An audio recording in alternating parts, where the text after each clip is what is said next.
kali loh Pak Surya Paloh ketemu presiden sebelum penjodohan ini terjadi. Sehingga logika awam Mas Anies, wah ini maunya Pak Lurah. Nah kalau ini maunya Pak Lurah, pertanyaan berikutnya untuk kasusnya Caimin, ini maunya siapa? Kalau ini kawin ini maunya Pak Lurah, gak mungkin Pak Lurah pula yang kepingin membubarkan ini kan. Nah, pertanyaannya ini maunya siapa? Kalau bahasa Jawa Timurnya, Bang Karni, ini kemauan kantor pusat. Siapa kantor pusat di Jawa Timur? Itu kantor pusat Allah Subhanahu Wa Taala.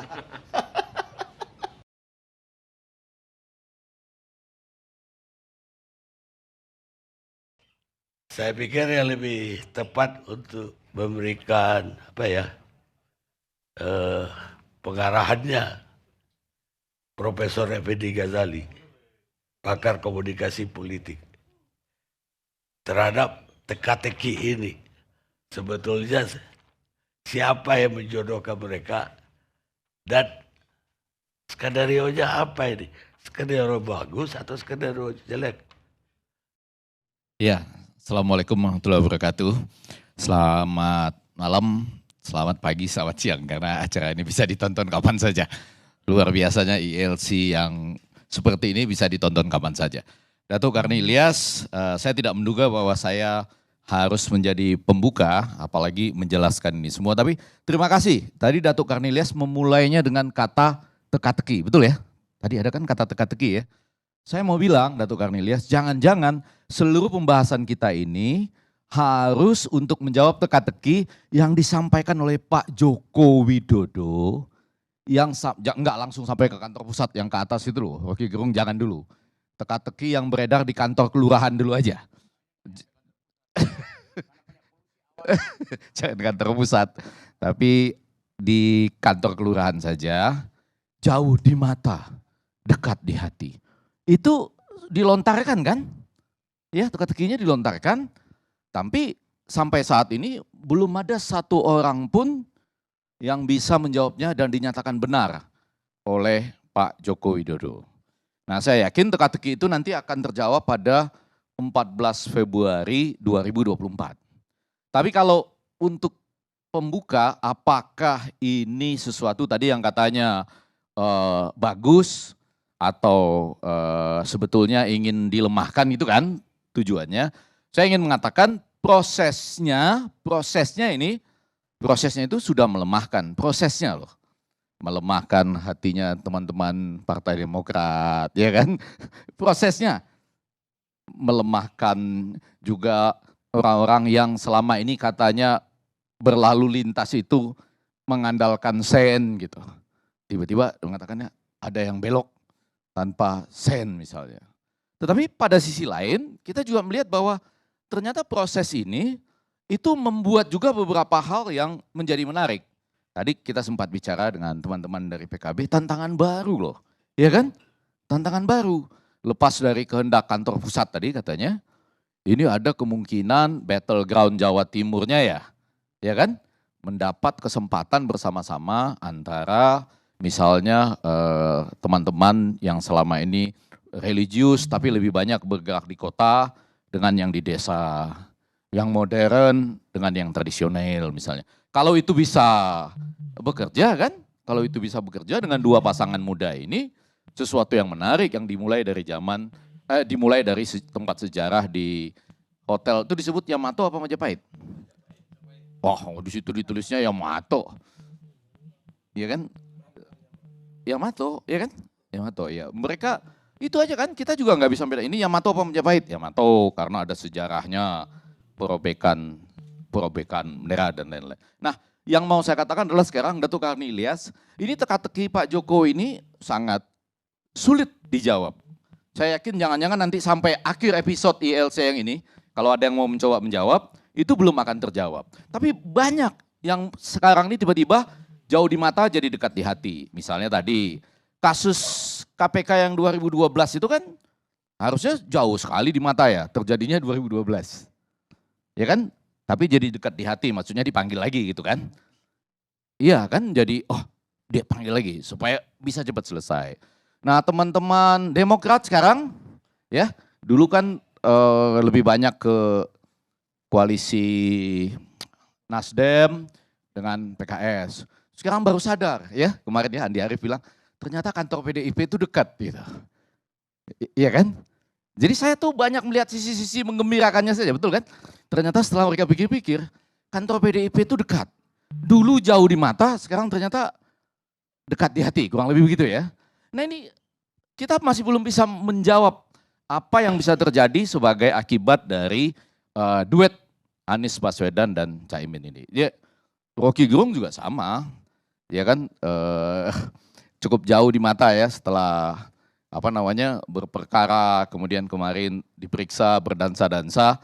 Tapi sekarang pun kalau mau jujur susah kan mengatakan siapa yang lagi dekat di hati ya. Dari 3 pasangan yang ada ini nanti dia akan bicara. Jadi saya mau mengatakan teka-teki Pak Jokowi ini luar biasa. Untuk menjawab apa yang ditanyakan oleh Datuk Karni Ilyas itu, saya menunggu teman-teman ini menjawab jauh di mata dekat di hatinya itu seperti apa. Siapa tahu ELC ini yang bisa memberikan jawaban. Karena teka-teki ini walaupun terlihat sederhana, tapi menurut saya penting. Nah kalau ditanya sisi baiknya yaitu aja tadi. Ada 2 anak muda, sekarang sudah betul-betul bisa menjadi baca pres dan bacawa pres, betul ya. Dan punya peluang dengan, belum pernah terjadi lah ya, PKB bekerja sama dengan PKS. Dan kemudian dalam sebuah, katakanlah ini betul-betul sebuah takdir tadi ya, mau dibilang kata takdir tadi ya. Dari kantor pusat misalnya. Dan kalau itu dimulai dari Surabaya sebagai battleground utamanya, nah itu sesuatu yang luar biasa. Jadi saya mau positif saja lebih dulu, walaupun Datuk Karni Ilyas pada bagian tertentu saya bilang saya belum mampu menjawab teka-teki itu, dan sekarang sedang senang melihat orang saling datang mendekati gitu ya. Partai Gerindra misalnya, partainya Bang Reza Patria, ini belum tentu merasa tenang juga kan? Hah? Oh santai, santai tidak berarti tenang ya, santai itu artinya jauh di mata dekat di hati ini bisa beliau tenang lah. Gerindra itu koalisinya hilang 1, tambahnya 2. Oh ya, itu yang kemarin Ya, hilang 1, kan? tambahnya 2. Tuh, Apalagi sebentar tambah lagi lagi. bisa tambah lagi. Tapi kalau misalnya betul kata Kang Ridwan Kamil bahwa dia itu dulu jauh di mata, tapi sekarang sudah mulai dekat di hati PDI Perjuangan ya kan? Dan Ridwan Kamil adalah salah satu kan yang diperhitungkan akan ada breaking news katanya minggu depan, ya. Lalu Kang Ridwan Kamil sama dengan perwakilan Golkar misalnya, jauh di mata dekat di hati juga itu bagi Gerindra. Ya enggak ya, santai aja ya, santai aja. Kalau misalnya kekuatan. Jadi menurut saya jauh di mata dekat di hati ini masih sangat panjang. Saya yakin sampai ujung ILC kita malam ini pun belum akan terjawab. Tapi kalau saya ambil positifnya saja. Selamat buat Caimin dan buat Anies Baswedan dan Caimin sudah jadi baca pres dan bacawa pres. Dan KPU barusan mengubah jadwalnya ya. Kalau di sini kita selalu bicara waktu itu 19 Oktober sampai 25 November. Ternyata jadwalnya diubah 10 Oktober sampai 16 Oktober pendaftaran, penetapannya 13 November, nomor urut 14 November. Tadi saya berbicara dengan teman kita, Bapak Menteri ini, bahwa kalau bisa depan KPU itu disiapkan tenda lebih dulu ya, supaya kedua pasangan yang sudah baca pres dan bacawa pres ini cepat-cepat didaftarkan gitu. Kalau boleh buat tenda dulu, kedua pasangan ini siap-siap didaftarkan ya kan, antri sebagai pendaftar pertama. Takutnya ada perubahan lagi gara-gara jauh di mata dekat di hati tersebut kalau begitu. Jadi ini yang sudah siap mendaftar lebih dulu, yang lain nanti jelang-jelang 16 Oktober malam. Kurang lebih begitu Datuk Karni Ilyas. Ya, ada bilang bahwa susah menjawab pertanyaan ini siapa yang menjodohkan, atau kawin paksa atau kawin dijodohkan. Tapi kira-kira ini skenario bagus atau skenario buruk? Kalau kan Datuk Karni Ilyas, saya biasa di Karni Ilyas Karni Ilyas Club lagi, di ILC ini saya menjawab itu dengan yang sebaliknya. Jadi kalau Datuk Kaniles tanya kepada saya jawabnya ini positif, luar biasa. Walaupun artinya itu saya nggak yakin sebetulnya gitu loh. Iya, iya, iya. Tapi kalau di sini saya harus jawab yakin dan positif, luar biasa. Ini dua anak muda yang luar biasa. Walaupun tadi saya ragu Yamato apa Majapahit sebetulnya gitu ya. Kalau Majapahit kan ujungnya di tengah kejayaan Majapahit kan akhirnya selesai juga gitu. Kalau Yamato luar biasa kan. Setelah dia robek bendera Belanda itu, perjuangannya tetap dikenang sampai lahirnya Indonesia Raya. Jadi kita harus yakin ini Yamato apa tidak. Tapi jawaban saya itu, kalau Datuk Karnilias tanya kepada saya, selamat buat dua anak muda ini, kalau bisa dirikan tenda dulu depan KPU untuk segera daftar 10 sampai 16 Oktober. Tapi Pak, dalam hati saya nggak yakin. Ya itu namanya saya percaya, tapi yakin enggak. Ya. Artinya masih banyak yang harus mereka perjuangkan gitu. Karena kalau betul ini terjadi, bisa 3 pasang atau 4 pasang, ya saya nggak yakin tujuannya untuk membuat 2 pasang. Kalau saya nggak, masih hari ini ya per ILC ini ditayangkan, masih 3 pasang lah. Gitu Datuk Karnilias. Padahal kalau Anda bisa jawab dapat sepeda tadi. Iya. Enggak, sekarang udah nggak sepeda kok. Sudah ditingkatkan ya, bukan sepeda lagi. Apa? Motor listrik Datuk Karnilias. Tapi saya yakin ya sampai ujung acara kita, nggak tahu Rocky Gerung, saya tantang Rocky Gerung untuk menjawab nanti pada ujungnya nanti. Kalau ada yang menjawab berarti kita memberikan jawaban ke kantor kelurahan bahwa ILC inilah satu-satunya acara yang bisa menjawab jauh di mata, dekat di hati. Yang menyebabkan terjadinya 1 pasang, 2 pasang, 3 pasang atau 4 pasang.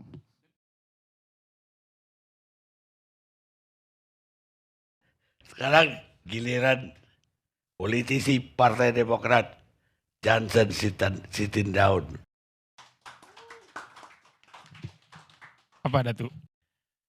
Lah, Apa Datuk? Partai Demokrat ya sampai kemarin lah minimal kita melihat sangat kecewa sekali dengan kejadian ini. Bahkan keluar kritik-kritik yang keras kepada Anies maupun ke Nasdem. Tapi di balik ini juga ada Pak SBY itu menyatakan di balik ini ada mastermind. Istilahnya Pak SBY mastermind. Lah bisa dijawab nggak tadi pertanyaan yang saya ajukan tadi? Kalau ada mastermind, siapa mastermindnya ini? Dan kemana arahnya? Dan apa skenario-nya? Kalau soal mastermind yang disampaikan Pak SBY, tentu beliau yang paling bisa menjawab itu. Tapi kalau terkait misalnya perkawinan antara Mas Anies dan Cak Imin ini ya, kalau kemudian kita masukkan ke prosedur, tata cara, dan proses decision making pengambilan keputusan, dulu di Koalisi Perubahan bisa kita jawab. Jadi koalisi ini kan berjalan hampir 1 tahun. Jadi hukum acaranya dalam tanda kutip sudah ada. Itulah yang kemudian ditandatangani oleh 3 ketua umum partai yang menjadi piagam. Jadi itu kan berlaku undang-undang tuh bagi para pembuat, para penandatangannya. Sebagaimana Datuk juga belajar di Fakultas Hukum UI begitulah. Jadi Pacta Sunt Servanda kan begitu. Jadi kalau ada kemudian nama atau partai yang ingin masuk ke koalisi kita ini, mekanismenya adalah dikirimkan dulu ke tim 8. Digodok di situ, baru dikirimkan ke masing-masing partai. Karena tiap-tiap partai itu punya mekanisme, tata cara, dan pengambilan keputusan yang berbeda-beda. Yang hampir persis sama sebenarnya kami dengan PKS. Jadi untuk koalisi penentuan capres-cawapres, Ketua Umum tidak punya kewenangan. Yang punya kewenangan adalah Majelis Tinggi Partai dan Majelis Syuro. Itulah yang kemudian terjadi saat ini. Teman-teman PKS tidak hadir dalam deklarasi, ya. Pasangan Mas Anies Cak Imin di Hotel Oranye bisa disebut, Hotel Yamato bisa disebut, Hotel Majapahit bisa disebut. Karena kita alumni Airlangga, jadi sering lewat di depan hotel itu dulu. Jadi tidak hadir. Itu. Karena di Majelis Tinggi Partai Demokrat dan di Majelis Suro PKS yang sudah putus itu adalah nama capresnya. Itulah yang tertulis di piagam koalisi tanggal 14 Februari. Namanya Anies Rashid Baswedan. Kalau untuk wakil presidennya belum. Itu makanya kemudian PKS sekarang sedang menjalankan proses internal begitulah. Mengadakan rapat Majelis Syuro untuk memutuskan nama calon wakil presiden yang baru ini. Jadi kalau kemudian ini yang dirujuk begitu, ya karena ini yang dilanggar, itu makanya sejak awal kami katakan bukan soal namanya, tapi soal dihianatinya proses pengambilan keputusan ini sudah berjalan 1 tahun ini. Jadi kalau ditanya siapa yang di belakang perkawinan Caimin dengan Mas Anies ini pasti teman-teman Nasdem dan Pak Surya Paloh. Karena tinggal itu pihak, kalau pakai koalisi perubahan yang lama ya, itu. Di mana kami bertiga ada di situ. Jadi itu yang kami persoalkan sejak awal sebenarnya. Karena jalan 1 tahun ini pasti sudah ada mekanisme itu yang kita jaga bersama. Kalau enggak mungkin lah. Bisa kemudian koalisi ini berjalan hampir 1 tahun. Itu Datuk, kalau pertanyaannya terkait itu. Ya, menurut Anda skenario-nya dalam hal ini apa? Apakah untuk menyingkirkan AAE atau ada skenario yang lebih besar lagi di balik ini? Kalau kami atau saya pribadi begitu ya, tidak ingin menduga-duga, itulah yang pasti hari ini koalisi perubahan yang lama begitu, 3 partai Nasdem, PKS dan Demokrat itu sudah bubar begitulah dia. Jadi itu saja, itu lahirlah hari ini kalau istilah kami itu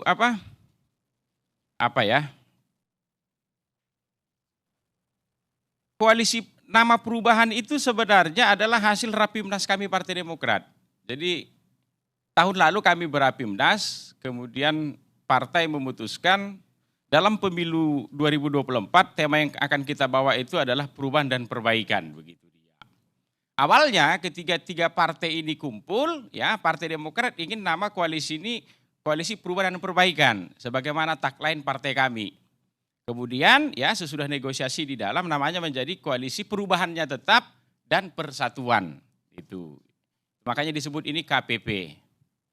Jadi soal perubahan ini sendiri kami tidak mendaftarkannya di Dirjen Haki, ini bukan bagian dari intellectual property rights begitulah. Tapi kalau kemudian teman-teman Mas Anies begitu tetap ingin memakai itu silahkan saja. Walaupun menurut kami sudah tidak legitimate lagi penggunaannya. Kalau kemarin ketika Demokrat dan PKS masih di dalam, ya, walaupun ada Nasdem yang partai pemerintahan juga bagian dari koalisi ini, secara persentase begitu masih lebih dominan oposisinya begitulah. Sehingga kemudian nama perubahan itu masih pantas untuk dilekatkan. Ditambah lagi memang Mas Anies selama beberapa tahun terakhir ini kan dianggap bagian dari tokoh di luar pemerintahan. Jadi sekarang ini teman-teman PKB dan teman-teman Nasdem kan masih ada di kabinet begitu. Anggaplah teman-teman PKS nanti ikut masuk.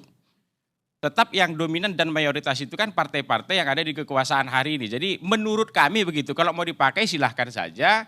Tetapi secara legitimasi begitu, hitung-hitungan angka begitulah ya, jumlah persentase, harusnya sih sudah gugur penggunaan itu. Tapi silahkan aja dipakai, nggak apa-apa.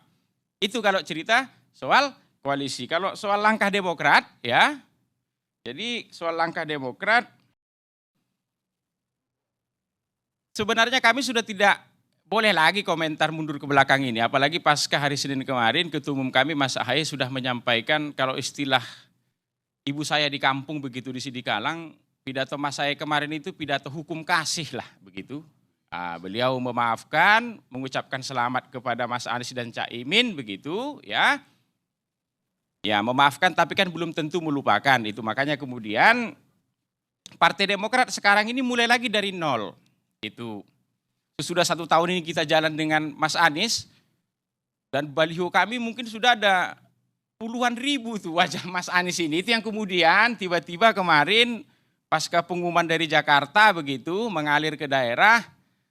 Ya kader-kader Partai Demokrat di bawah tuh melampiaskan lah emosinya begitu, kemarahannya. Jadi diturunkan secara paksa begitu. Makanya sekarang sudah kami larang tuh. Jadi untuk seluruh kader-kader Indonesia melalui YLC ini juga saya selaku wasekjen teman-teman begitu, karena kita ini bukan partai kaya, nggak usah lagi diturunkan. Jadi wajah Mas Anies itu dipilok saja begitu ya, karena memang kan berdampingan dengan wajah Mas AHY begitulah.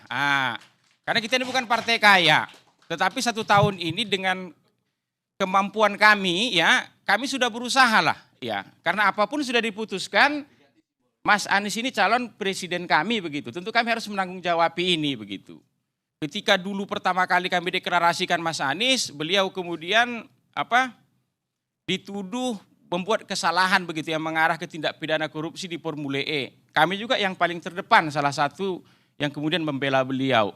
Termasuk di media sosial, media mainstream, termasuk yang di tengah jalan kemudian datang menghinggapi kami. Tiba-tiba PK KSP Muldoko masuk ke Pengadilan Tata Usaha Negara Jakarta begitu.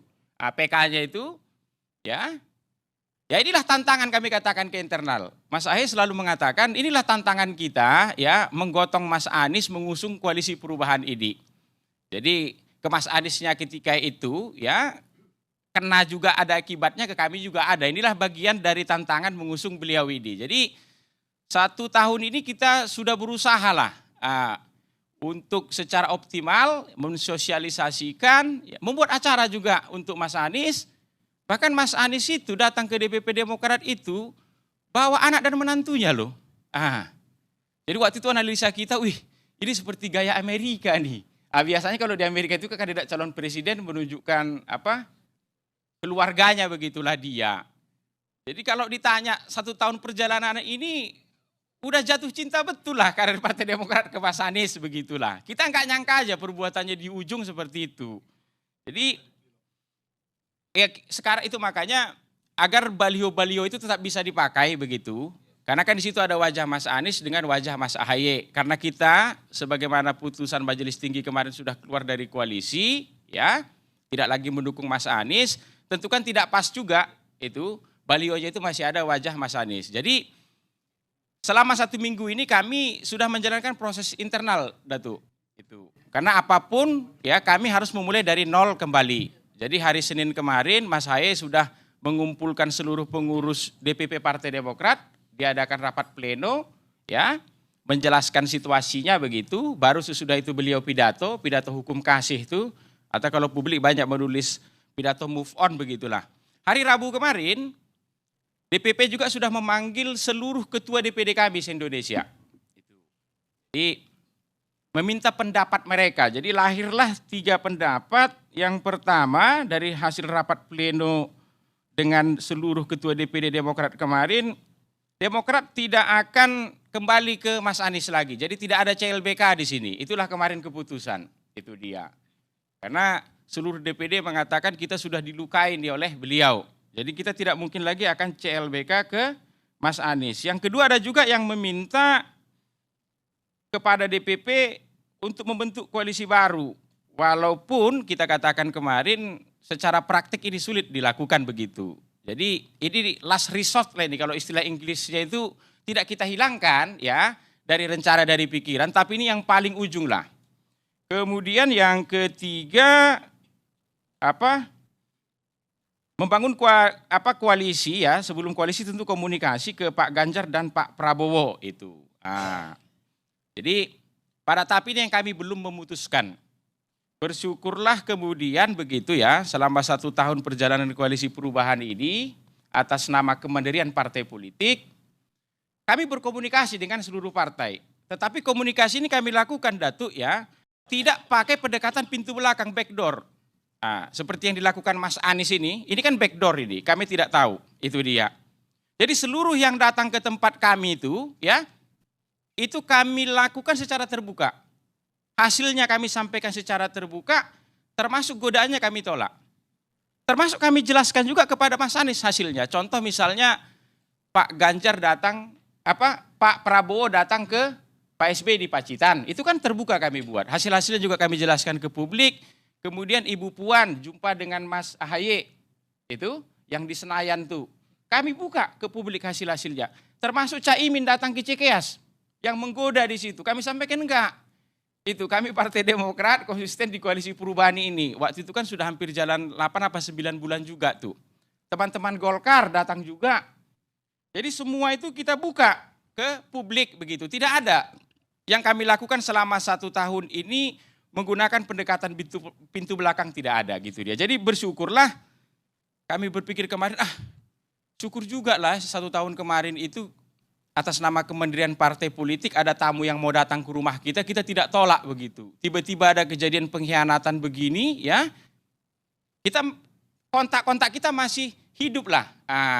Jadi pasca rapat internal ini selesai kami lakukan, karena jika kami ingin buat koalisi baru itu kan eksternal nanti yang kami akan ajak kerjasama pasti bertanya juga, ini internal kalian sudah setuju apa belum, kan begitu. Jadi yang kami lakukan sekarang ini menyelesaikan internal dulu, sehingga kalau nanti bekerja sama dengan eksternal, semua sudah beres. Jadi mungkin minggu-minggu ke depan ini kita akan cobalah dalam tanda kutip membangun hubungan diplomatik kembali dengan teman-teman Bang Andreas PDIP, di sini juga Bang Riza begitu ya. Yang kemarin kata Andi Arief ketika di doorstop oleh media, ternyata dekat kantor P3 dan PDIP katanya, kurang tadi Bang Ege, iya. Jadi itu mungkin yang bisa kami sampaikan di tahap awal ini. Cuma mau tanya, itu baliho besar di Jakarta ada ya yang tidak diturunkan tapi di Pilox doang ada? Di mana? Enggak ada, kalau baliho besar di Jakarta, mungkin yang di wilayah Jakarta Timur masih tuh. Masih ya? Itu makanya kemarin. Enggak yang gampang kita lihat gitu, kita mau lihat tuh teknik baru, enggak diturunkan tapi cuma di Pilox. Ada di video-video banyak. Itu makanya kemarin ketika rapat dengan sisakanlah 2 yang besar gitu supaya kita lihat. Itu makanya rapat dengan DPD kemarin juga. Menarik loh. Bang Ege ya, udah Ege. Ya kita bertanya juga ke DPD, kalian kerugiannya berapa selama 1 tahun ini gitu. Udah berapa ribu kalian pasang, beliau Mas Anies gitulah dia. Jadi itu makanya kemarin rapatnya kami buat tertutup, sehingga kemudian semua ketua-ketua DPD kami itu bisa bicara lebih bebas lah. Sisakanlah 2 di Jakarta yang besar yang kita bisa lihat. Untuk kenang-kenangan ya. Iya, kenang-kenangan. Itu juga sebagai bukti jauh di mata dekat di hati kan gitu ya. Kita sudah move on. Ketua Umum secara imperatif terang dan jelas sudah menyampaikan selamat kepada Mas Anies ya. Teman kami berjalan selama 1 tahun ini dengan Caimin begitu. Kami doakan lancar terus perjalanannya ya. Kemudian solid terus koalisinya, itu yang paling penting begitu. Dan doakan kami juga di sini bisa mendapatkan teman koalisi baru, keluarga baru yang bisa bekerja sama dengan kami secara baik juga kan begitu, mengusung pasangan calon yang nanti akan diputuskan oleh Majelis Tinggi Partai Demokrat. Itu aja mungkin Datuk yang bisa